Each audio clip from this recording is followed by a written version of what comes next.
Have you ever had that feeling that certain people drain your energy? People who cry for pity while refusing to take responsibility for their own lives? Do you find yourself constantly surrounded by individuals who keep complaining, who transform every small obstacle into a colossal tragedy, who live as perpetual victims while sucking everything good out of you? Friedrich Nietzsche, one of history's most insightful philosophers, identified this pattern more than a century ago. He observed how certain people specialize in using weakness as a weapon, how they transform self-pity into a manipulation strategy, and, most disturbing, he noticed how genuinely strong people frequently fall into this trap, offering endless compassion to those who don't seek to grow, but only to parasitize the strength of others. Today I'll show you what Nietzsche discovered about this type of person, and why your misdirected compassion may be sabotaging not only your energy, but your own evolution as a human being. Are you exhausted from carrying others' emotional weight? Tired of investing in people who seem determined to remain victims? There's a profound reason for this, and it's not because you aren't kind enough. In fact, it might be exactly the opposite. Nietzsche's discovery about this slave morality and his analysis of resentment reveal an uncomfortable truth. Your infinite compassion isn't helping these people, it's perpetuating their state of weakness. I'm about to explain why Nietzsche considered certain types of pity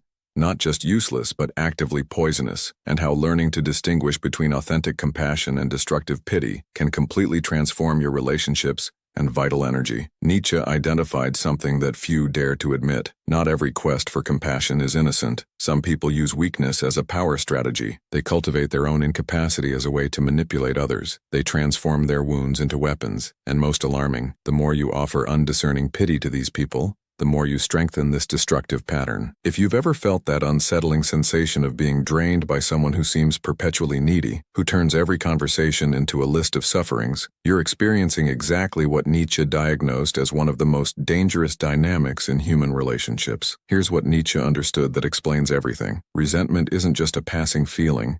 It's an existential posture. It's a strategy for those who can't create their own value and therefore seek to diminish the value of others. It's the secret engine behind many behaviors that, on the surface, seem to ask only for our support and understanding. In his work, Genealogy of Morals, Nietzsche described how resentment operates. It inverts values, transforming weakness into moral virtue, dependency into goodness, and self-determination into selfishness. And most insidious, it does this while presenting itself as morally superior. Have you ever met someone who transformed their own weakness into a kind of moral superiority? Who subtly suggests that you are insensitive or selfish when you establish boundaries? Who seems proud of their suffering, almost as if it were a trophy? This is exactly the mentality that Nietzsche dissected in his analysis of resentment and slave morality. It's not that these people simply suffer, it's that they've transformed their suffering into a manipulation strategy, often unconscious, to control others. Nietzsche experienced this personally. Despite his fragile health and the numerous difficulties he faced, he vehemently rejected self-pity. He saw how many of his contemporaries used suffering as a badge of honor,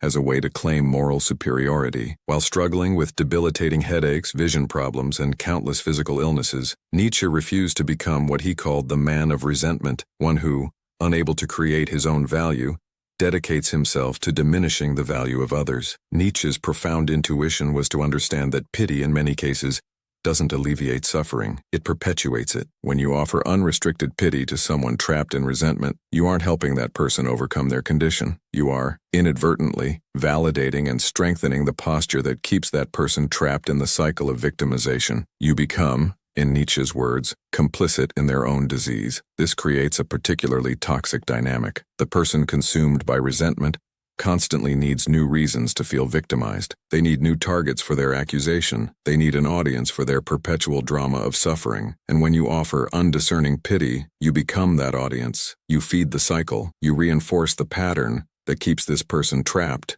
in a state of self-perpetuated weakness. Nietzsche's second insight is even more disturbing. He realized that many people who appear to seek help don't really want to change their condition. What they really want is continuous pity, attention, the sense of power that comes from making others feel guilty or obligated. They don't want solutions. They want validation to remain exactly where they are. As Nietzsche wrote in Beyond Good and Evil, "He who fights with monsters should be careful lest he thereby become a monster. And if you gaze long into an abyss, the abyss also gazes into you." Have you noticed how some people subtly reject any constructive suggestion? How they have a negative response to every potential solution? This won't work for me. You don't understand how difficult my situation is. I've tried everything. These aren't just signs of pessimism. They are indicators of what Nietzsche identified as an inverted will. Not a will to overcome, but a will to remain in suffering because that suffering has become an identity, a strategy, a way to exercise control. If you've ever felt a profound exhaustion after interacting with certain people, it's not because you aren't compassionate enough. On the contrary, it may be because your genuine compassion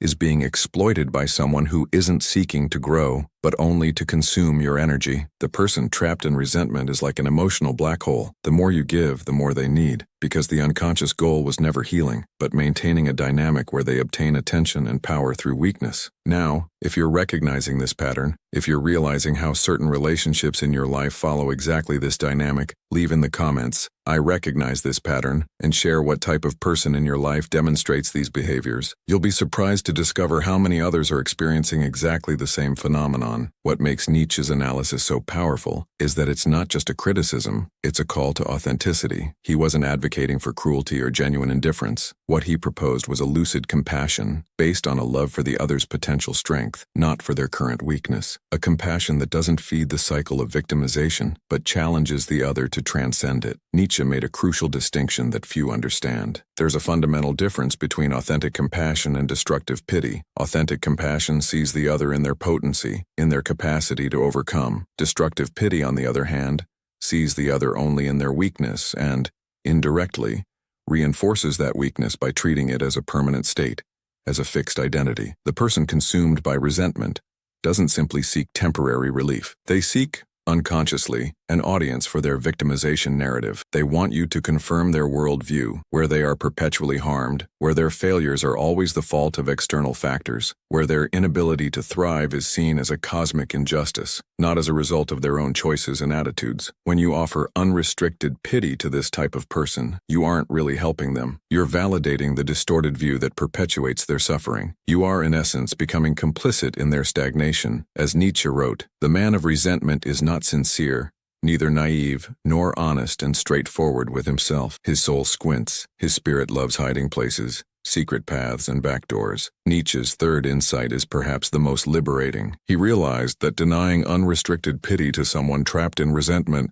isn't an act of cruelty. It's potentially the only genuinely compassionate act you can offer. By refusing to participate in the victimization cycle, you create the possibility of a break in this pattern. You present that person with the opportunity to face their own responsibility, to find strength in themselves, to discover the dignity that comes from self-determination. This doesn't mean abandoning people in genuine suffering. It doesn't mean denying help to those who sincerely seek to grow. It means instead developing the discernment to distinguish between those who use weakness as a strategy and those who are genuinely committed to overcoming their limitations. It means offering support that empowers, not pity that infantilizes. Nietzsche observed that true nobility isn't in bowing indiscriminately to others' suffering. It's in recognizing and nurturing the potential for greatness in each person, even, and especially, when that person can't see that potential in themselves. True respect for the other isn't in treating them as perpetually fragile or incapable, but in affirming their fundamental capacity to face life on their own terms. Nietzsche's intuition was that much of what we call kindness or compassion in our society is, in fact, a disguised form of contempt. When we treat the other as permanently weak,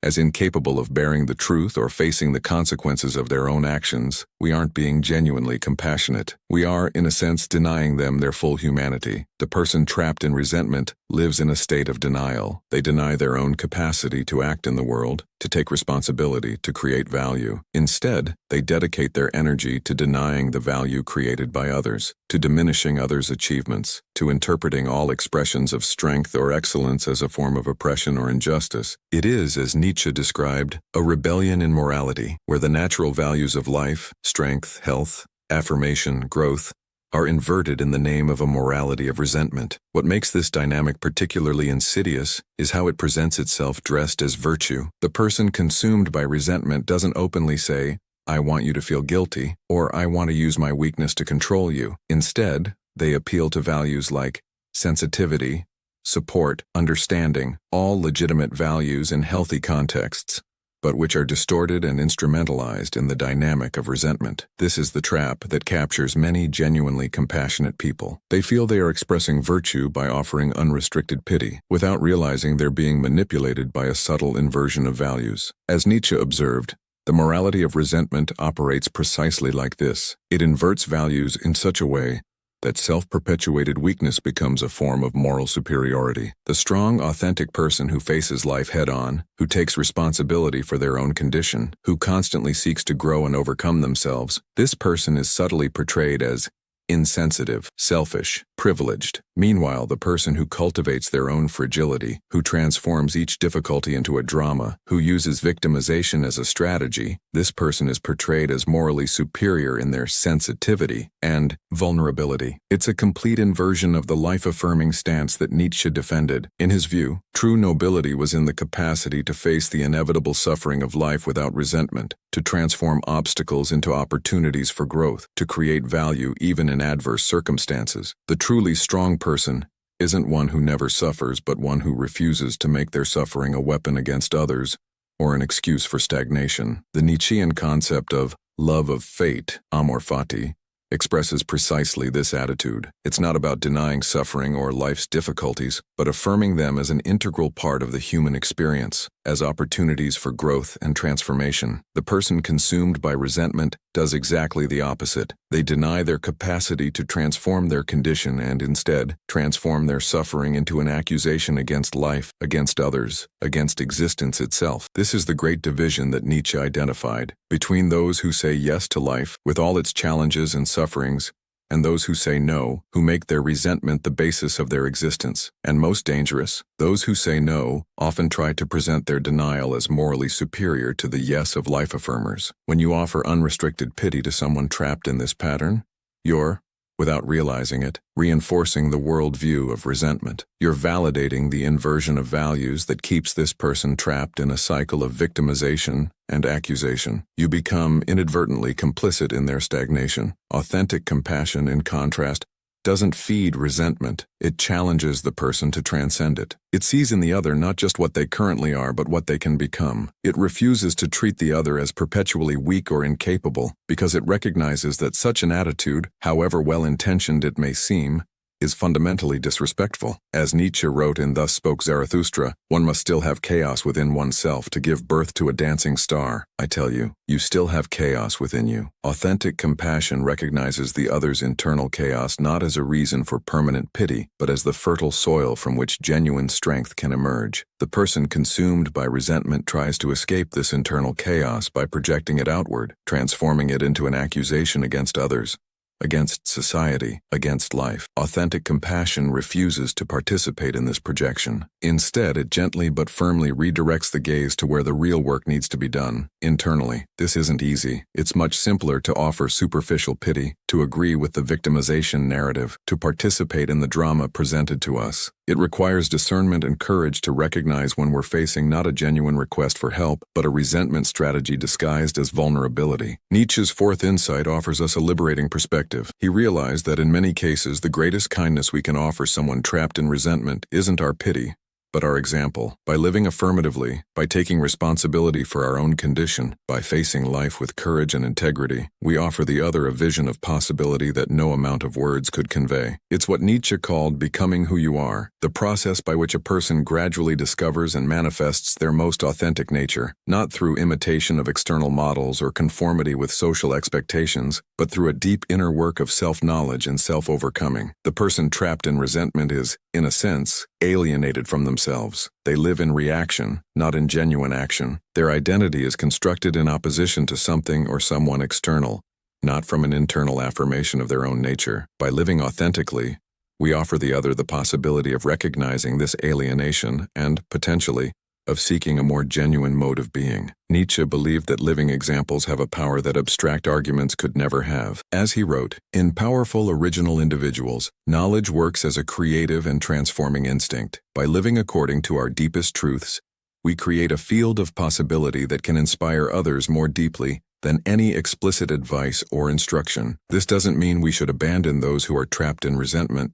It means instead that the best help we can offer isn't our pity, but our own integrity. By refusing to participate in the cycle of victimization and accusation, by maintaining our own affirmative stance toward life, we create a contrast that can potentially awaken in the other the recognition of their own capacity for self-determination. Pity, in its most common sense, looks down. It sees the other only in their fragility, in their momentary incapacity. Authentic compassion, in contrast, looks to the horizon. It sees not just what the other is now, but what they can become. And it's precisely this expanded vision that has the power to inspire genuine transformation. Nietzsche's fifth insight takes us even deeper. He realized that, in many cases, resentment isn't just a response to difficult external circumstances, but a fundamental refusal to accept the nature of life itself. It is, in its essence, a denial of life, a rejection of its inherently challenging, competitive, and sometimes painful nature. The person consumed by resentment isn't just resentful about specific circumstances or particular individuals. At a deeper level, they are resentful of existence itself for not corresponding to their expectations of how life should be. They carry a deep feeling that they have been unfairly treated by the simple fact that life includes suffering, obstacles, and the need for effort and overcoming. Nietzsche saw this refusal to accept the nature of life as a form of nihilism, a denial of the fundamental values of existence in the name of an impossible ideal of security, comfort, and absence of conflict. He contrasted this posture with what he called saying yes to life, the capacity to embrace existence in its totality, with all its challenging and painful aspects, and still affirm it as fundamentally valuable. As he wrote in Twilight of the Idols, "My formula for greatness in a human being is amor fati, not wanting anything to be different, not forward, not backward, not in all eternity, not merely bear what is necessary, still less conceal it. All idealism is mendaciousness in the face of what is necessary, but love it." The person trapped in resentment does exactly the opposite. They not only reject the necessary, but transform this rejection into a moral posture, into an accusation against life. Their suffering isn't just a circumstance to be faced, but proof of the fundamental injustice of existence. When you offer unrestricted pity to someone in this posture, you inadvertently validate this distorted view. You reinforce the idea that there is something fundamentally wrong with life for including suffering and difficulty, instead of affirming that these elements are precisely what gives life its depth and potential meaning. Authentic compassion recognizes that the real problem isn't suffering itself, but the relationship we establish with it. As Nietzsche famously observed, "He who has a why to live for can bear almost any how." The person capable of finding meaning in their suffering, of transforming it into fuel for growth and self-discovery, demonstrates a strength that no external adversity can destroy. This is perhaps the core of Nietzschean philosophy, the idea that true human nobility isn't in the absence of suffering or difficulty, but in the capacity to transform these elements into opportunities for self-overcoming. As he wrote in The Gay Science, "What doesn't kill me makes me stronger," a frequently quoted phrase but rarely understood in its depth. The person consumed by resentment inverts this equation. For them, what doesn't kill doesn't strengthen. It only confirms the injustice of existence, fuels the accusation against life. Their suffering doesn't become an opportunity for growth, but an argument against the very need to grow. When we offer unrestricted pity to someone in this posture, we're effectively saying, "Yes, you're right in your accusation against life. Yes, it's unfair that you have to face difficulties. Yes, you are fundamentally a victim of existence." In our attempt to be kind, we end up reinforcing the very view that keeps this person trapped in a state of resentment and denial. Authentic compassion, in contrast, says, "Your suffering is real and valid, but you are stronger than you think. You have within you the resources to transform this suffering into something meaningful. And in doing so, you'll not only overcome your current circumstances, but discover a capacity for self-determination that no external adversity can take from you." This is the underlying message of Nietzsche's philosophy, often misunderstood as a simplistic glorification of brute strength or selfishness. In fact, what Nietzsche was proposing was a form of radical authenticity, the courage to face life on its own terms, without resorting to metaphysical consolations or transcendent ideals that deny the reality of human experience. As he wrote in Thus Spoke Zarathustra, "I teach you the overman. Man is something that shall be overcome. What have you done to overcome him?" The concept of the overman, or beyond man, Übermensch, doesn't refer to genetic or physical superiority, but to a state of self-awareness and self-determination that transcends both social conformity and reactive resentment. The Nietzschean overman isn't someone who never suffers, but someone who refuses to make their suffering an accusation against life. It's not someone who never faces obstacles, but someone who sees in these obstacles opportunities to manifest their creative will. It's not someone exempt from limitations, but someone who transforms their limitations into stimuli for self-overcoming. This perspective offers a radical alternative to the dynamic of resentment. Instead of seeing oneself as a victim of external circumstances, the affirmative person recognizes their fundamental capacity to interpret and respond to these circumstances creatively. Instead of seeking pity or external validation for their victimization narrative, they look within themselves for the resources to transform their experience into something meaningful. Nietzsche's sixth insight takes us to an even deeper level. He realized that resentment isn't just a psychological posture, but a form of metaphysical interpretation of reality. It's a specific way of understanding the meaning of existence based on denial, accusation, the search for culprits. The person consumed by resentment lives in a fundamentally hostile universe, where external forces conspire against them, where their unhappiness is always someone else's fault or something outside themselves. Their worldview is structured around the idea that they have been unfairly treated by life, and that someone, or something, must pay for it. This metaphysical interpretation creates a self-perpetuating cycle. The more the person sees the world through the lens of resentment, the more evidence they find to confirm their view that they are being unfairly treated. Each new difficulty, each new obstacle, each disappointment becomes another proof that the universe is conspiring against them. Nietzsche contrasted this view with what he called amor fati, love of fate, the capacity to affirm life exactly as it is,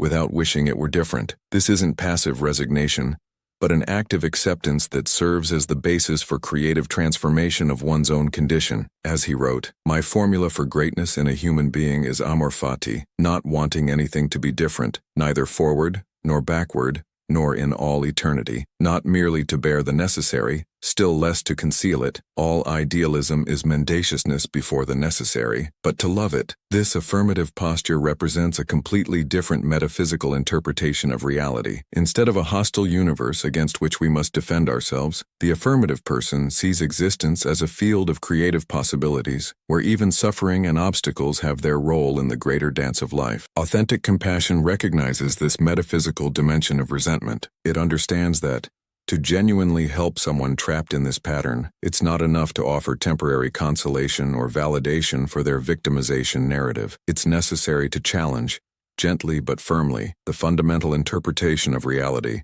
that sustains this narrative. This doesn't mean denying the real suffering the person experiences. It means instead inviting a different way of relating to that suffering, not as proof of cosmic injustice, but as an integral part of human experience, as an opportunity for discovering meaning and purpose. As Nietzsche wrote, "What is good? All that heightens the feeling of power, the will to power, power itself in man. What is bad? All that proceeds from weakness. What is happiness? The feeling that power increases, that resistance is overcome." The person consumed by resentment interprets their weakness as moral virtue, and the strength of others as oppression or injustice. Authentic compassion refuses to participate in this inversion of values. Instead, it affirms the fundamental capacity of each human being to manifest creative strength, even, and especially, in adverse circumstances. This is the great divide that Nietzsche identified, between those who interpret life through the lens of resentment, seeing it as fundamentally unfair and hostile, and those who interpret it through the lens of affirmation,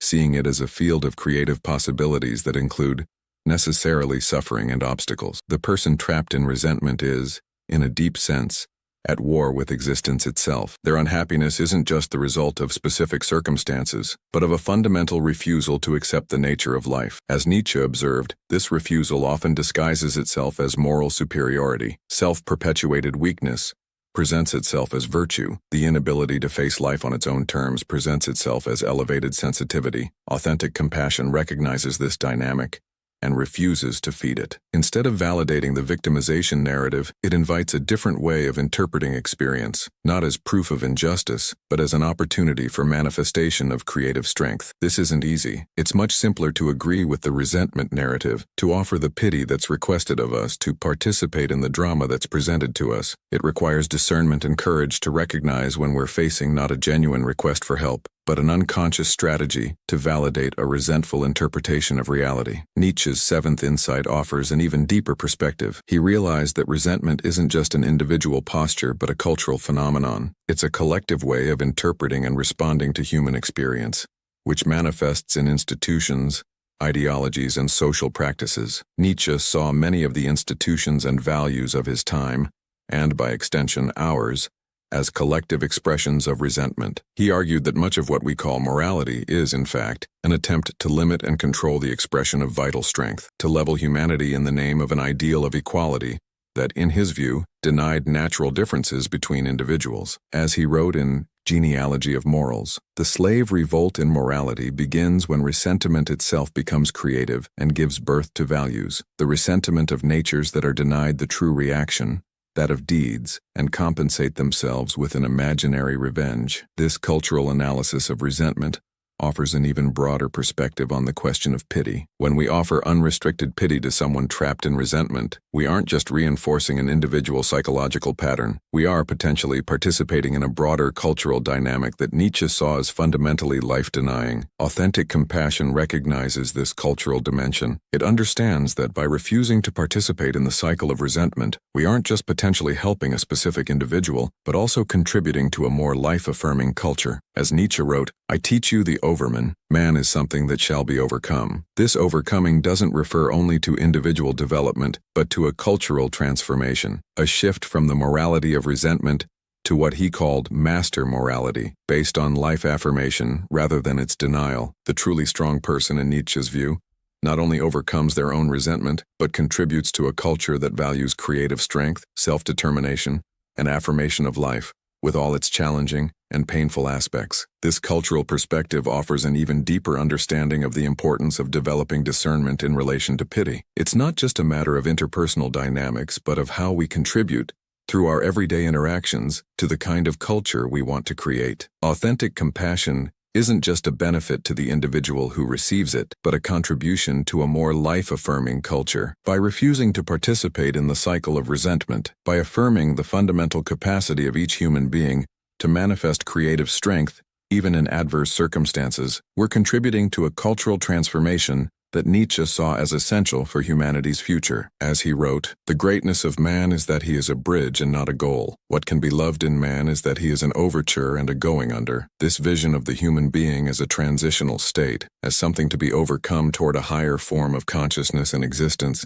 is at the heart of Nietzschean philosophy. Authentic compassion recognizes this evolutionary dimension. It sees in the other not just what they currently are, but what they can become. It refuses to treat the other as perpetually weak or incapable, because it recognizes that such an attitude, however well-intentioned it may seem, prevents evolution toward higher states of consciousness and self-determination. Nietzsche's eighth insight takes us even deeper. He realized that resentment isn't just a psychological or cultural posture, but a specific response to the problem of suffering. It's an attempt to make sense of the inherent pain of existence, to find culprits, to establish a narrative that explains why we suffer. As he wrote, "Man, the bravest animal and the one most accustomed to suffering, does not deny suffering in itself. He wills it. He even seeks it out, provided he is shown a meaning for it, a for what of suffering. The person consumed by resentment has found a specific for what for their suffering. It's someone else's fault or something external. This explanation offers a certain psychological relief. If my suffering is someone else's fault or society's or the systems or God's, then I am not responsible for it. I don't need to face it directly. I can instead direct my energy toward accusation, toward finding culprits, toward constructing a victimization narrative that absolves me of responsibility." Nietzsche contrasted this response to suffering with what he called self-overcoming, the capacity to transform suffering into fuel for personal growth, into an opportunity for manifestation of creative strength. As he wrote, "What doesn't kill me makes me stronger," a phrase that expresses precisely this affirmative attitude toward suffering. Authentic compassion recognizes this existential dimension of resentment. It understands that to genuinely help someone trapped in this pattern, it's not enough to offer temporary consolation or validation for their victimization narrative. It's necessary to invite a different way of relating to suffering, not as proof of injustice or reason for accusation, but as an integral part of human experience, as an opportunity for discovering meaning and purpose. This doesn't mean minimizing the real suffering the person experiences. It means instead inviting a different interpretation of that suffering, not as something that should be avoided at at all costs, not as proof that life is fundamentally unfair, but as the necessary context for the development of genuine strength. As Nietzsche wrote, the discipline of suffering, of great suffering. Do you not know that it is only this discipline that has created all human elevation thus far? This vision of suffering as an opportunity for elevation, rather than a reason for accusation,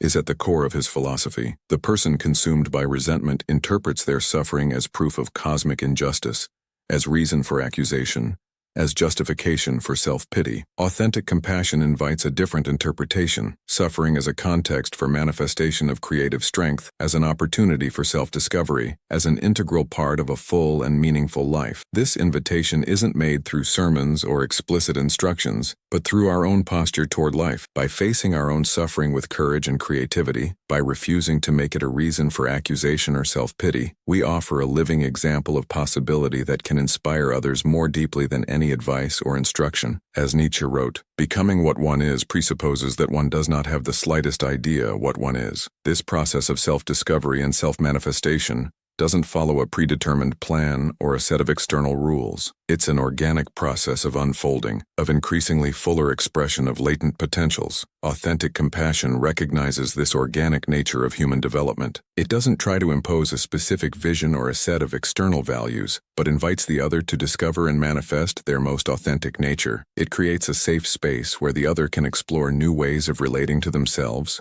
to others, to life. This doesn't mean abandoning those who are trapped in resentment. It means instead offering them a form of help that doesn't reinforce their current condition, but invites a fundamental transformation. It means refusing to participate in the cycle of victimization and accusation, not out of cruelty or indifference, but out of a deeper commitment to the other's genuine well-being. Pity, in its common sense, sees the other only in their current weakness. Authentic compassion sees the other in their potential strength. Pity says, "Poor you, so weak and incapable." Authentic compassion says, "I see your pain, but I also see your strength. I believe in your capacity to transform this suffering into something meaningful." Nietzsche's ninth insight brings a liberating perspective. He realized that resentment, although it may seem an inescapable prison, isn't a permanent state. It's a posture that can be transcended through a deep inner work of self-knowledge and self-transformation. Nietzsche saw this transformation process as a kind of death and rebirth. The person needs to die to their identity based on resentment before they can be born to a more authentic and affirmative way of being. As he wrote in Thus Spoke Zarathustra, one must still have chaos within oneself to give birth to a dancing star. This transformation process isn't easy. It requires courage to confront one's own shadows, to recognize how we invest in our victimization narrative, how we use resentment as a form of protection against responsibility and the risk of living fully. It requires humility to admit how we participate in creating our current condition, instead of attributing it exclusively to external factors. Authentic compassion recognizes the difficulty of this process and offers support without judgment. It doesn't condemn the person for being trapped in resentment nor minimize the real suffering they experience. Instead, it creates a safe space where the person can gradually develop the courage and confidence necessary to transcend resentment. As Nietzsche wrote, "The spirit of gravity, it is through him that one falls. Not rage kills, but laughter." This profound intuition points to the importance of humor, lightness, the capacity to not take oneself too seriously in the transformation process. The person consumed by resentment is characterized precisely by a heavy seriousness, by an inability to laugh at themselves, by a tendency to dramatize every difficulty. Authentic compassion invites a lighter posture toward life, not as a form of denial or escapism, but as an expression of a deeper affirmation. It recognizes that true seriousness isn't in the dramatization of every difficulty, but in the capacity to face life with courage and integrity, even in adverse circumstances. This doesn't mean minimizing the real challenges that many people face. It means instead inviting a different way of relating to these challenges, not as reasons for resentment or self-pity, but as contexts for manifestation of creative strength. The person who has transcended resentment isn't someone who never suffers, but someone who refuses to make their suffering an accusation against life. It's not someone who never faces obstacles, but someone who sees in these obstacles opportunities to manifest their creative will. It's not someone exempt from limitations, but someone who transforms their limitations into stimuli for self-overcoming. As Nietzsche wrote, "Creating, that is the great salvation from suffering, and life's becoming light." But for the creator to be, suffering and much transformation is needed. The capacity to transform painful experiences into creative expressions, whether through art, philosophy, meaningful work, or simply a life lived with authenticity and integrity, is the most powerful antidote to resentment. Authentic compassion recognizes this creative dimension of human existence. It understands that, to genuinely help someone trapped in resentment, it's not enough to offer temporary consolation or validation for their victimization narrative. It's necessary to invite a different way of relating to life, not as a passive victim of external circumstances, but as an active creator of meaning and value. This doesn't mean denying the social and systemic realities that contribute to the suffering of many people. It means, instead, affirming the fundamental capacity of each human being to create value and meaning even in adverse circumstances. As Viktor Frankl, who, although not Nietzschean, expressed a similar intuition, wrote, "Everything can be taken from a man but one thing, the last of the human freedoms, to choose one's own attitude in any given set of circumstances, to choose one's own way." The person consumed by resentment sees themselves as fundamentally determined by external factors. Their unhappiness is always someone else's fault, or something outside themselves. Authentic compassion invites a more expansive vision, which recognizes both the real limitations imposed by external factors and the fundamental capacity of each human being to respond to these limitations creatively. Nietzsche's 10th and final insight offers us an integrative perspective. He realized that resentment, although potentially destructive when unrecognized and unintegrated, can also serve as a catalyst for transformation. It's precisely the tension created by suffering and limitations that, when consciously faced, can generate the deepest processes of growth and self-discovery. As he wrote, "Man is a rope, tied between beast and overman, a rope over an abyss. What is great in man is that he is a bridge and not a goal." This vision of the human being as a transitional state, as something to be overcome toward a higher form of consciousness and existence, suggests that resentment can, paradoxically, serve as part of the evolutionary process when consciously confronted. The person who has never experienced limitations, who has never faced suffering, who has never felt the temptation of resentment, wouldn't have the opportunity to develop the inner strength that comes from transcending these conditions. It's precisely through conscious confrontation with our shadows, with our tendencies toward resentment and self-pity, that we can develop a more authentic and affirmative way of being. Authentic compassion recognizes this evolutionary dimension. It sees resentment not as something to be merely condemned or suppressed, but as a potential part of the growth process when consciously confronted. It understands that to genuinely help someone trapped in this pattern, it's necessary to create a space where resentment can be recognized without judgment, explored with curiosity, and gradually transcended through a process of self-discovery and self-transformation. This doesn't mean endorsing or encouraging resentment. It means instead recognizing it as an understandable human response to real limitations and sufferings, while inviting a more expansive way of relating to these experiences. The person who has transcended resentment isn't someone who has never experienced it, but someone who has consciously confronted it and discovered, through that confrontation, a deeper capacity for life affirmation. It's not someone who has never felt the temptation of self-pity or accusation, but someone who has recognized these tendencies in themselves and chosen a more authentic and creative way to respond to the inevitable suffering of existence. As Nietzsche wrote, "You must have chaos within you to give birth to a dancing star." This profound intuition suggests that resentment, when consciously confronted, can serve as the necessary chaos for the birth of a higher form of consciousness and existence. Authentic compassion creates a space where this process can naturally occur. It doesn't condemn the person for being trapped in resentment, nor minimize the real suffering they experience. Instead, it offers a compassionate mirror where the person can gradually recognize their own patterns of thought and behavior and develop the courage and confidence necessary to transcend them. This process doesn't follow a predetermined timeline or a set of external rules. It's an organic process of unfolding, unique to each individual, that requires patience, acceptance, and a deep trust in the fundamental capacity of each human being to grow and transform. Authentic compassion sustains this trust even when there's no immediate external evidence of change. It recognizes that the deepest processes of transformation often occur below the surface, invisible to the external gaze, until they eventually emerge as new ways of being and relating to the world. As Nietzsche wrote, "Becoming what one is presupposes that one does not have the slightest idea what one is." This process of self-discovery and self-manifestation doesn't follow a linear plan or a set of external expectations. It's a process of exploration, experimentation, of gradual unfolding of potentials that we might not have even suspected we possess. Authentic compassion honors the organic and unpredictable nature of this process. It offers support, without imposing a specific vision or a set of external values. It creates a safe space where the other can explore new ways of relating to themselves,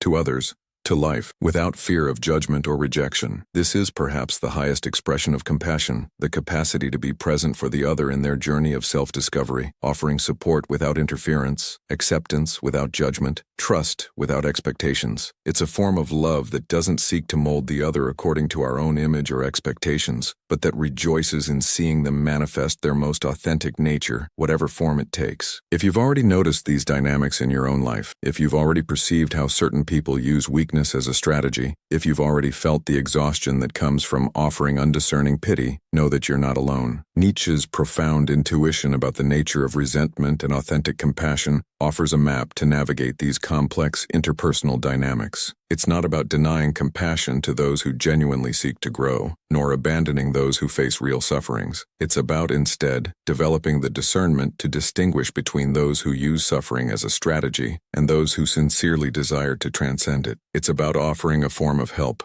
that doesn't perpetuate cycles of victimization, but invites genuine transformation. The Nietzschean vision challenges us to rethink our understanding of compassion. It suggests that true kindness isn't in offering unrestricted pity to any request, but in discerning what truly serves the other's highest development. It isn't in treating the other as perpetually fragile or incapable, but in affirming their fundamental capacity to manifest creative strength, even in adverse circumstances. This is a vision that can free us from dynamics of codependency and emotional manipulation. It can help us establish more authentic and mutually nurturing relationships, based not on the dynamic of resentment and pity, but on mutual affirmation of our capacity for self-determination and growth. If you recognize yourself in this journey, if you're seeking to free yourself from cycles of resentment and victimization in your own life or in your relationships, subscribe to this channel for more insights on Nietzsche's wisdom and other thinkers who illuminate the path to a more authentic and affirmative existence. Together we can explore ways to transcend resentment and cultivate a higher form of compassion, a compassion that doesn't perpetuate cycles of victimization, but invites genuine transformation. Share in the comments if you've ever felt manipulated by someone's weakness, if you've noticed how certain people transform their suffering into a control strategy. Your experience may illuminate the path for others facing similar dynamics. Nietzsche's wisdom invites us to a higher form of love, a love that isn't based on pity or codependency, but on mutual recognition of our capacity for self-determination and growth, a love that doesn't seek to diminish the other through pity, nor control them through emotional manipulation, but that rejoices in seeing them manifest their most authentic and powerful nature. This is a revolutionary vision that can transform not only our individual relationships, but our culture as a whole. It's an invitation to transcend the morality of resentment and cultivate a more affirmative way of relating to life, with all its challenges and beauties. The journey begins with the honest recognition of our own patterns of resentment and self-pity. It begins with the courage to face our own shadows, to take responsibility for our current condition, to choose a more authentic and affirmative way of responding to the inevitable suffering of existence. It's not an easy journey, but it's infinitely rewarding. As Nietzsche wrote, "What doesn't kill me makes me stronger." The same challenges that could lead us to resentment and self-pity can,